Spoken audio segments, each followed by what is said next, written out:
Hello mga ka-farming, nandito po tayo sa ating taniman at ito'y i-flex ko ang ating bagong idea na biglang pumasok sa ating isipan. So ito ang ating dragon fruit. Hanggang doon po yan sa dulo. Kasi ang ating dragon fruit ay ayaw niya yung madamo yung kanyang ilalim dahil sa panahon ng tag-ulan. Pag madamo ang puno ng dragon fruit, nabubulok po ito. Tingnan nyo po. Yan, yung mga yan.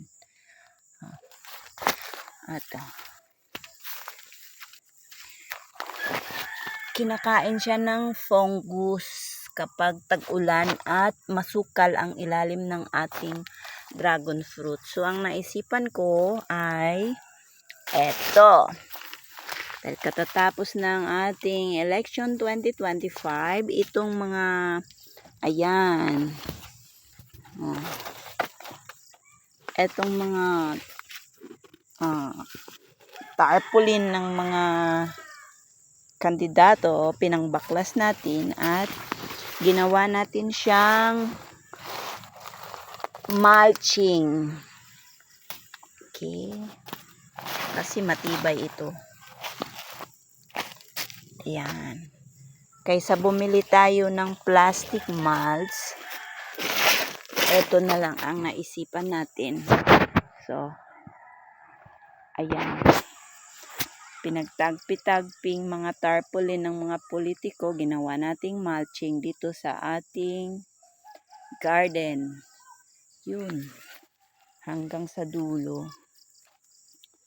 Para nape-prevent niya yung mabilis na pagkapal ng damo dun sa puno ng ating mga halaman. Meron pa itong isa. This one. Ayan. Okay.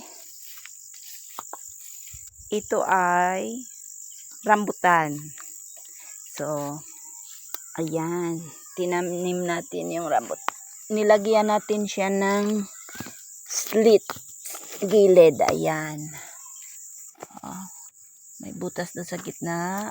Hiniwa natin. Tapos, ayan. Tinabing natin sa puno ng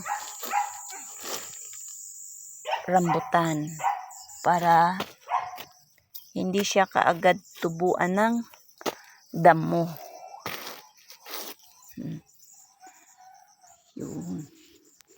Meron pa. Dito. Pwede din nyo po itong gawin sa ibang mga halaman. Like yung mga kalamansi. Or kung meron kayong mga tanim na gulay. So, yan po.